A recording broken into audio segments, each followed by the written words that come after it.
two, 1, 2, 3.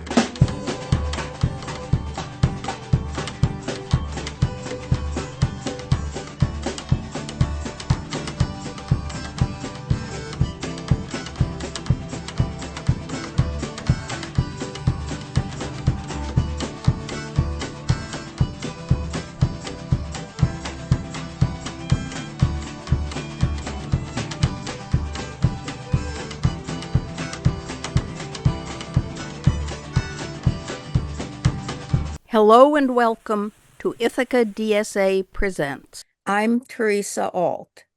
I'm here today with Dario Azzellini, someone who knows all about worker cooperatives and also knows a lot about Latin America, including Venezuela.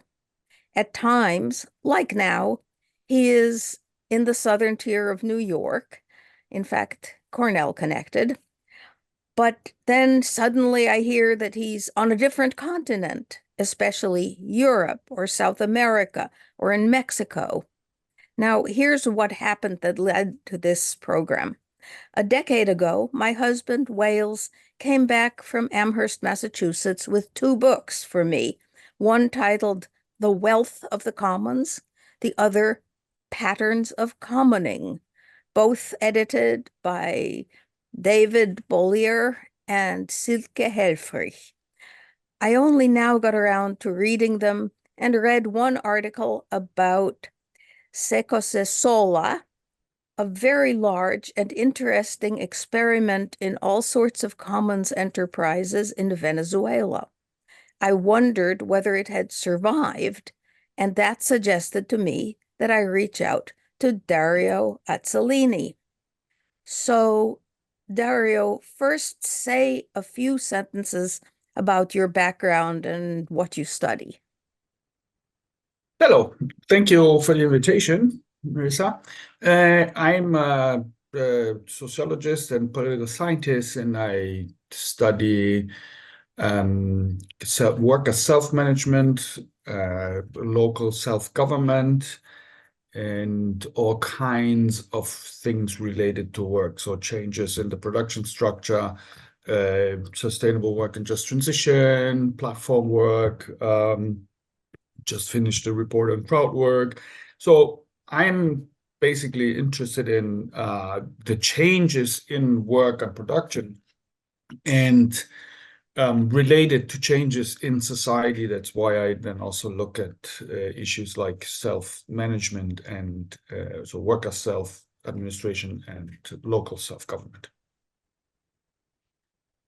So, when we talk about the common or the commons, we are not talking about the Ithaca Commons, which would not qualify as commons under the theories in the book. There is an English and a New England tradition of the commons, which was an area of open land in a town where anyone or any resident could pasture their sheep or geese or whatever, and all the residents helped to maintain it. People are still conscious of that tradition. I remember walking with Wales north from Harvard, and when we passed the Cambridge Commons, he recited the old 17th century poem about a long ago attempt to close that common. The law locks up the man or woman who steals the goose from off the common, but leaves the greater villain loose who steals the common from the goose. The law demands that we atone when we take things we do not own, but leaves the lords and ladies fine who take things that are yours and mine.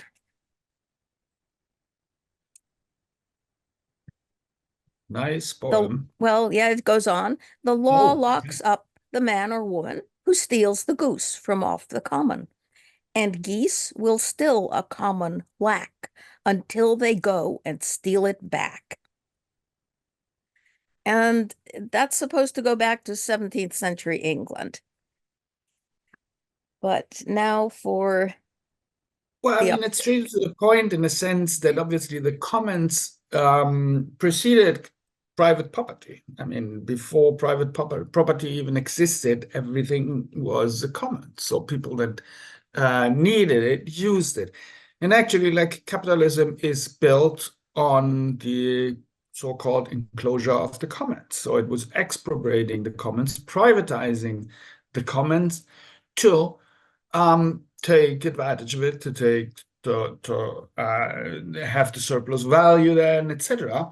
So this is like even if it's a very simple example, it's right to the point. So the rich stole the commons to build their system-based capitalist system. So this is the point. So the commons were usually or initially mainly resources, natural resources that were used by everyone that needed them in a responsible way. So in a community. So it's not about just grabbing whatever you find on your way, but it is an active social system of preserving and using the commons and sharing the commons. So this is, I think, a very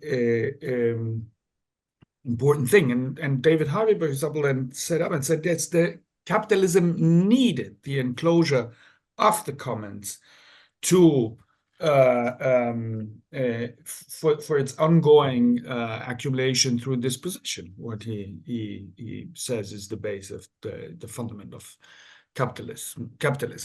So this is the issue. Now, over the past like 10, 20, like maybe even 15, 20 years, there's been again a lot of talk about the commons. They had disappeared at least out of the debates for a long time. They still existed, especially like in the South, in the global South, but also in other places. I mean, we have just to think about like the typical story when the colonizers said they bought the land from the indigenous people in North America. Yes, but they didn't have any idea of selling, of owning land, because it was a commons.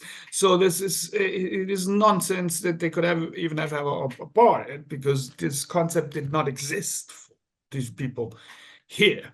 So and we have a lot of these traditions, like the common land use, or like collective work, or like the access to water, and many other things that are commons that still exist. But we also have like residual forms of commons in places in the north of the world, especially in, let's say, in the south of the north. But like, so my family comes from Italy, and I grew up in Germany, but I know from southern Italy, like it's the same. When like there's the harvest of something, then like people distribute simply everything to everyone. And next time that someone has a different harvest of something, then he also brings to everyone, like in the neighborhood, these things, because it's used like kind of commons. And the same thing happens also to with other stuff. But now the interesting thing is like there have been a lot of authors writing about the commons and seeing in the commons the possibility for a vehicle for social transformation, for like away from capitalism, away from the logic of private property, away from the logic of accumulation. And we had like from Veronica Berthold Thompson, Maria Mies, Silvia Federici, George Cafensis, Peter Linnebaugh, etc. A lot of people writing about it, Antonio Negri and Michael Hart, and a lot of people writing about the commons as an option, as a possibility to foster, to promote, to really have social change through the abolition of the private property, which links a bit to the or not really a bit. Wallerstein, for example, said, like, if capitalism was a long history of commodification, then like getting rid of capitalism has to be a process of decommodification. So this is what actually happens with the commons. The commons take out of the market like the things that are then common.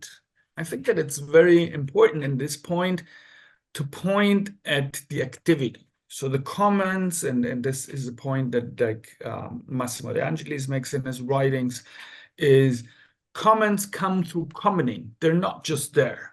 So it is an activity. It is a social relation. It's not just a situation that's like the pasture is there and then it's a common. No, I mean, you have to have like certain agreements and rules for access. You have to preserve it. You have to see that like not everyone takes the water away from it to somewhere else. So it's only a commons if there is an activity of commoning. So why should this be interesting for social transformation? Well, I think that obviously like the process of decommodification is absolutely central. We have to take a market from capital, like the as many sectors as possible. And obviously, most important, the most fundamental ones, which are like food, health, care, education, transport, living. These are things that should not be allowed to be the source of surplus value, the source of making money. Yes, because we all need these things and we all contribute Well, to serve them. I think the decommodification of healthcare and housing, when you talk to socialists, usually involves, you might say, government stepping in and typically tax-funded financing. Yes, I mean, we have to look at and be careful, because is public domain or is public ownership, is there automatically a commons? No, it's not. It's not. It depends also who has the control, who's administering it, etc. Yes, I think there's nothing wrong about like funding through taxes and to have a, as long as we have an unequal system, we need a redistribution of earnings, etc. Through some system, and obviously the ones that have more should pay more. So I think that it is still a crucial issue to see who has what. Why is it important? Like if you have like a state administration or a local participation in these issues. I am just want to make one example. For example, in Berlin, where I also I'm partly based in Berlin. When a few years ago, there's a possibility in Berlin to have like a referendum, and if you bring forward a referendum by collecting signatures, etc., the result of the referendum, according to the Berlin law, is binding for Berlin policies. So a few years ago, we had a referendum, for example, where the former airport of the city, which the city would have liked to, like, because it's an inner city airport, would have liked to build office buildings and shopping malls and houses and whatever on it. We had a referendum, and the whole city decided with a majority that no construction should be allowed, that it should remain an open space for like the Berlin people as commons. Yes, and this is, in fact, what is happening now, and they've been like insisting for years and years to build some constructions, but it's like the biggest open space in any inner city area in Europe, and it's an important canal for fresh air to not heat up the city, and it's turned into a vivid biotop. So you have like from hares to falcons and everything, and everyone is like the thousands of Berliners spending the days and weekends there. So this is like, for example, a commons. But there's one more thing, because commons often refer like to this use of land, of parks, in inner city areas of parks. Sometimes the housing comes in a bit as commons, or like water, use of water in rural communities. But there's one thing I've been stressing in my work on commons and linked to my subjects of work that I would like to stress, because it rarely comes up as commons, and it's the issue of labor power. So we all depend on labor power, and it's completely, the problem is that it's commodified. So how could we think labor power as a commons? which would mean, first of all, it would mean like we stop making a difference between paid and unpaid work. Yes, because if labor power is generally like commons and should be for the general good, then it doesn't, there is not the difference, it's paid or it's not paid. Yes, I mean, obviously we should see that all activities get something back, that living is possible, etc. But it's not out of the focus like it is if we look at like the usual way to look at work, then we just look at paid work. But now if we say, okay, the labor power should be a commons, then we can look at work as a whole. It also makes one thing obvious. Capitalism is not in any way rational. So because in capitalism, if labor power is not bought beyond the invisible, as I one, like mainly women's work and housework and other kinds of unpaid work, but if it's not bought by capitalism, labor power does not come into effect. So this is like unemployment, what they call. But we could think about a system, or we should think about a system where it's not about buying labor power, but it's about using the labor power that is there for the common good. What does it mean? Well, it means, for example, and one of the issues I'm studying are like the factory takeovers or company takeovers by workers. And then like when they run them under workers' control. It will be difficult to find that they dismiss someone. Why that? Well, because if you have the idea that everyone should be part of it, and you have this labor power, then you can like look where this labor power is needed and what can be done with this labor power in a different place, in a different way, for like the benefit of all. And I think that is a crucial step. And and in this commons debate, like in everything, we have like obviously different, let's say different like currents. There is, I would say, like a rather liberal or bourgeois side of the commons debate. Elinor Ostrom, for example, she got even like a Nobel Prize more than 20 years ago for her book about the commons. And there are concepts that are like more linked to decommodification, to class, to social transformation in a more in a radical way, in a socialist way. So, and I think that here it's important, like for example, like Elinor Ostrom, just to illustrate the difference. So Elinor Ostrom, what she makes is she makes up a list that says, well, there are a certain number of issues that are crucial so that it works, so that like the commons works. She names that the design principle of long-enduring common pool resource institutions. Yes, and it's more than like 34 years ago that she published it. And she says, okay, clearly defined boundaries regarding appropriators. Okay, fine. Congruence between appropriation and provision rules and local conditions, obviously. Collective choice arrangements, individual affected by the operational rules can participate in modifying them. That's important. Monitoring accomplished by the appropriators and graduated sanctions for violators of the rules and norms that are decided among all appropriators.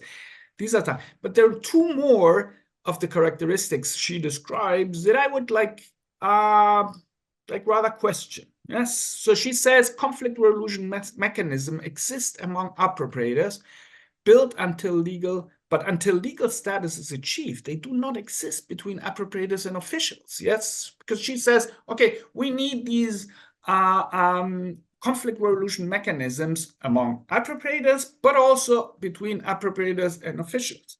And I think that's an illusion. Yes, it is an illusion to think that the institutions or the officials will always have live in harmony with the commons that the people claim or organize. Yes, I think I still believe, and in one core question is among Marxists that conflict is the motor of change. Yes, and the history shows. So if you're not ready to defend the commons, then they get taken away the moment that capitalism wants them and needs them. That has happened all over the history, all the time. This is like the enclosure of the commons.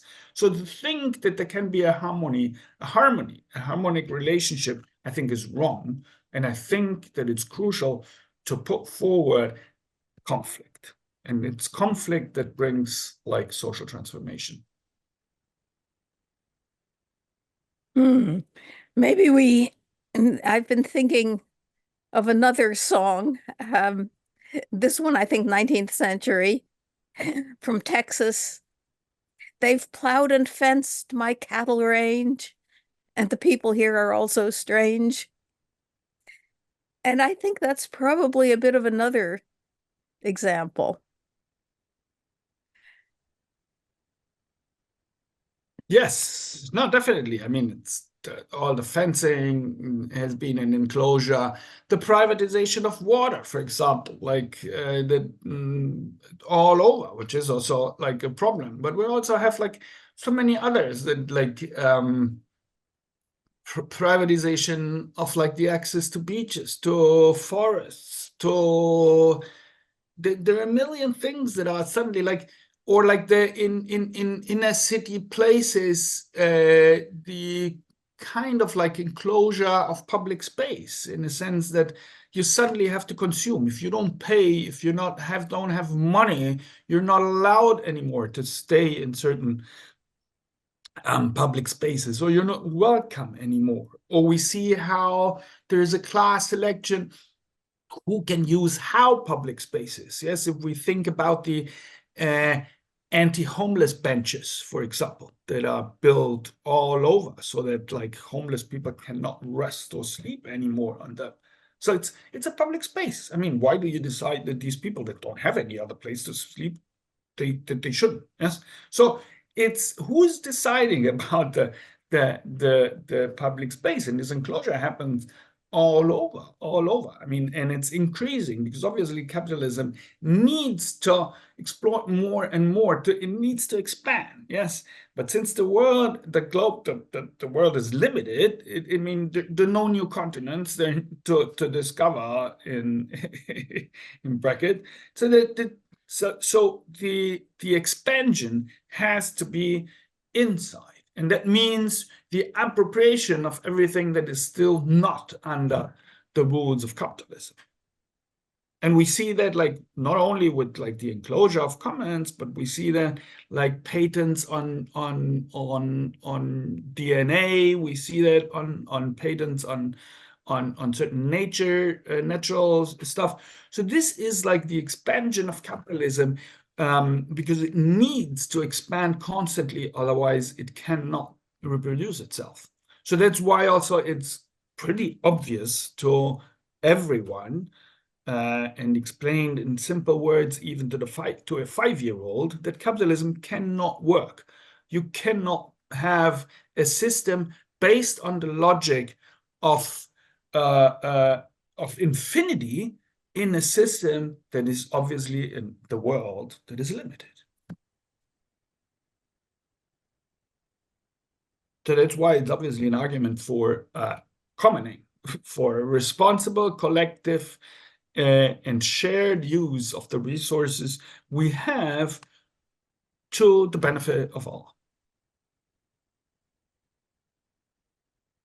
Yes, and it's a difficult issue, because how can we imagine something? I mean, we're so used to government, state, public and private, and how can we imagine something that is not state and not private? But I think it's crucial to find mechanisms, to develop mechanisms, and it can be different from place to place. But it's crucial because the experience with the state is an instrument of capital. It is a creation of capital. It was not created by socialists. So okay, we have the state now. In a phase of transformation, we will continue to have the state in the form it has, but we have also the historic experience that the state is the instrument used for the expropriation of the commons, for the enclosure of the commons, the moment that certain factions of capital, and sometimes even of state capital or state logic needed, it will be enclosed, it will be taken away. So the state is not a guarantee for preserving commons. So this is why we have to find forms of self-organization that preserve the commons. And as I said before, the conflict is always there, even if it's not breaking out or evident. Yes, but the conflict is there because there's a contradiction. Well, thank you, Dario Azzellini. So this is a bit of a new view on something that is neither private nor government. This has been Ithaca DSA Presents. Thanks for watching. 1, 2, 1, 2, 3.